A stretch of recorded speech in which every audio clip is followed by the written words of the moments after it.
I remember there being a minute left in the game and the ball rolls out of bounds. And we race to go throw it in.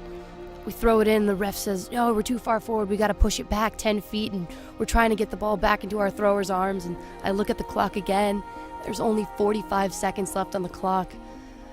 I look around and there's players crying on the field, there's alumni crying in the stands, and I just think to myself, this can't be it. We have to win this. And then we got the goal.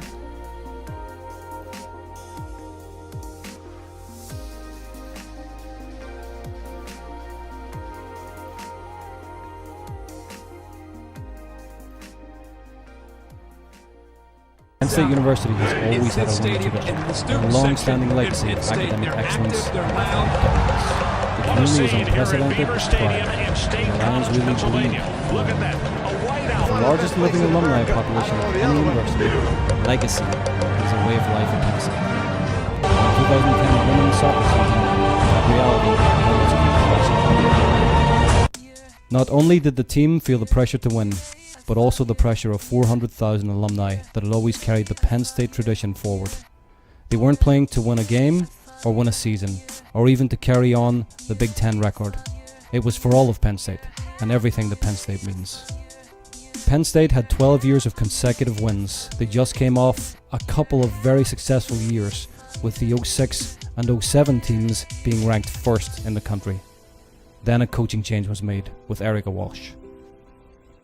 I came in here, this will be my 6th season this fall, so 5 seasons under my belt. And when I came into this program, you heard a lot about the success of the program, the championships, the players that played before us. And obviously, I was incredibly impressed. I remember coming in on my interview and sitting down with the athletic director and just the passion and excitement that he had for Penn State women's soccer, and going around and seeing the facilities and everything that this place has to offer. And I'm looking around and I'm thinking, if I was a top-notch student athlete, that I would choose Penn State, that I really believe that it's the best place in the country to play college soccer.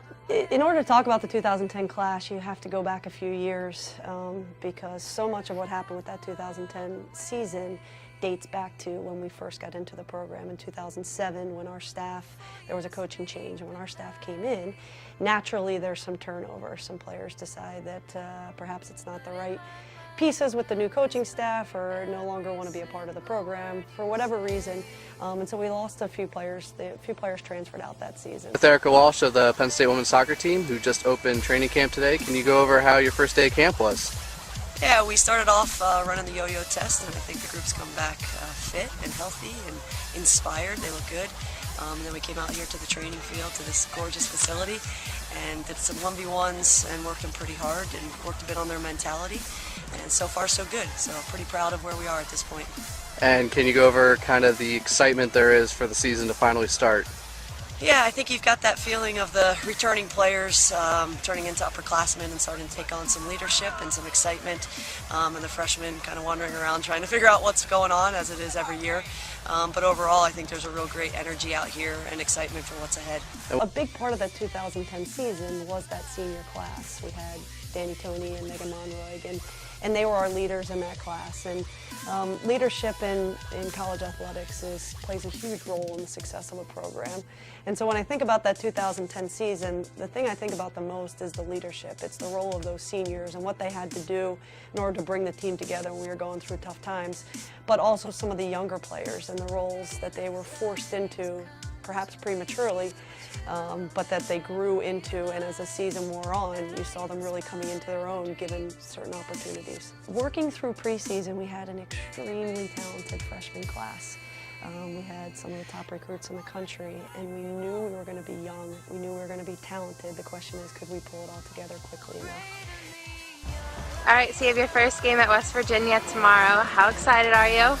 I'm pretty excited about it. It's, game opener of the season, so it's going to be a good competition tomorrow against West Virginia.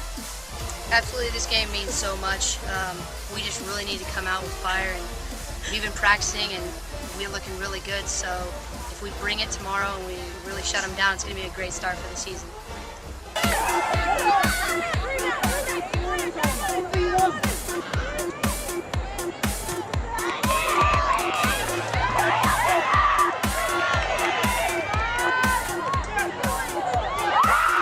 team beat West Virginia University, and down the 1-1 tie to a huge rival, perennial top 10 team, Virginia, at home with the biggest crowd Penn State had ever seen, with 3,912 fans in attendance.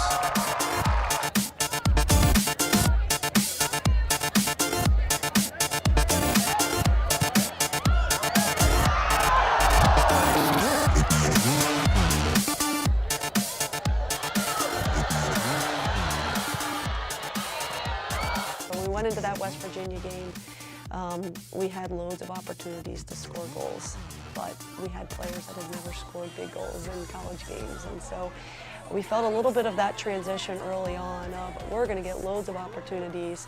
Can we capitalize on these opportunities? And when things don't go our way, how are we going to react? So getting that overtime win, I believe it was Tony Costa got that overtime win against West Virginia. You felt great because that was the first step. And then getting UVA at home, I know we missed a PK late in the game against UVA, and that's always a big national game for us. So we missed an opportunity there, and we thought, you know what, we're in a good spot though. We're in a great place. We're young, we're growing every day, and I felt very good about our team at that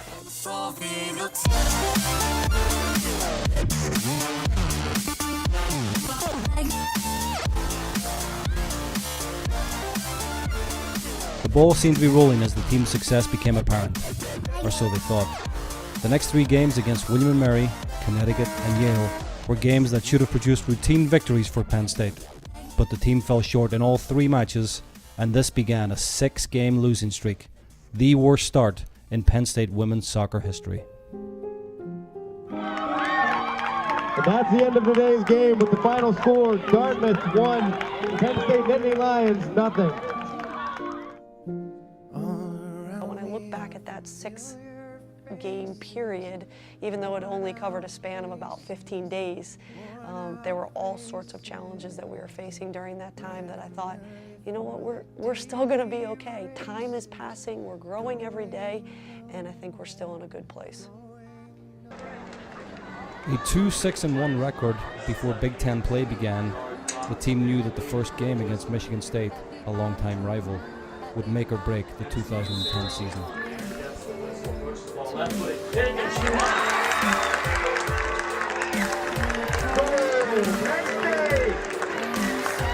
Obviously, coming out with a win, how huge is that for you guys to start the Big Ten off that way? It's massive for us. Obviously, you know, our latest run hasn't been the most positive run at the minute, and we knew this game was going to set the Big Ten off.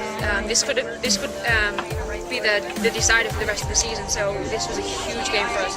We've been thinking about it all week, like our preparation today, yesterday, like throughout the whole week. It's just been towards this game. So it's huge. How much? Just to wash away the fear. The cold surrounds me now in a sea of lines and dust. The moment life's about. We knew we were young. We knew we were going to have setbacks, and there was a lot of discussion behind closed doors about belief. That if we don't believe it, they won't believe it. And to not worry about any external factors, to not worry about any rankings or anything other than the fact that we had a team we believed in. We had a team and a group of individuals that we honestly believed wanted this championship as much as any other team we had been a part of.